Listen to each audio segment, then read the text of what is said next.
I think literally anybody who pretends they can prophesy what's going to happen with Brexit is fooling you.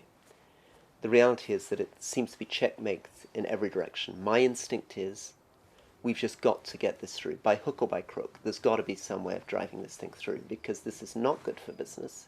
It's not good for citizens. It's not good for certainty. We're stuck in a kind of limbo. People have voted to leave. Some people disagree with that. I voted to remain, right? But people in the end, the majority voted to leave.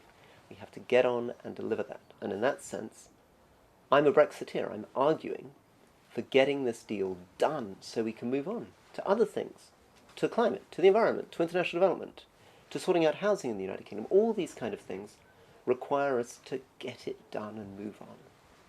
And do you think her deal's the best way of doing that? I personally believe that her deal was actually a really skillfully negotiated thing. I mean, it's a very complicated 500-page document.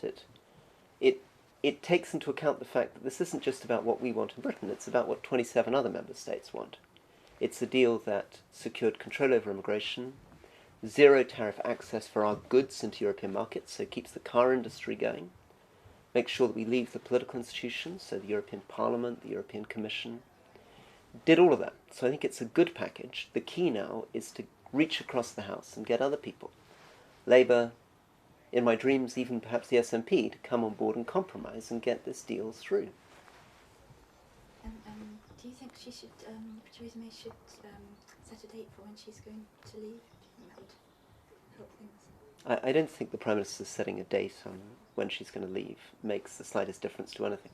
People said it would 2 months ago. She announced that she was stepping down, and it didn't help her get the votes through the House of Commons. The problem isn't the Prime Minister. The problem is Brexit. The problem is the country is split absolutely down the middle. Very difficult ways. Scotland against England, London against the North, young people against old. I mean, it's a very, very divided, fractious issue, which is why we've got to get it resolved and move on. We can't keep peering at these divisions. So, firstly, we face a climate cataclysm. So we're facing a situation where our ice shelf is vanishing, where maybe 1 million species are going to be gone by 2050.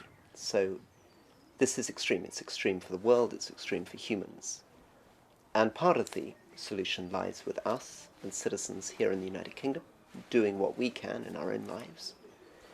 But the majority of this problem involves working with other people around the world. So we generate 76 gigawatts of power. China generates 1,000 gigawatts of coal power.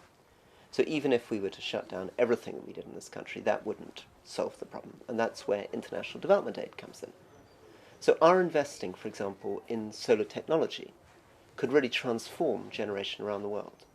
Our working with communities in island states that might be about to go underwater, our thinking about agriculture that could be resilient to climate change, the work that we could do, for example, in Indonesia, just on rainforests or on species, all of that is central to what we do, and I think it's a way of both saving the planet and actually engaging again with younger people, because I think one of the really frustrating things about international development is that we sometimes lose touch with people in Britain whose money this ultimately is and who care passionately about climate change and the environment, and we need to deliver for them. So Mary's Meals, as you'll know, is this wonderful project where food is given to children, predominantly in African schools. And in order to help them, we put up a match. So we said we would put up £2 million if they could raise against it. And they ran a wonderful campaign called, I think, Double the Love. And as a result, they've managed to raise an extraordinary amount of money, which is going to make a huge difference to the poorest people in the world. And I really like that kind of project because it's getting real people, real citizens and their contributions together with the government contributions so that we can learn together, be guided together, and our priorities and people's priorities can align.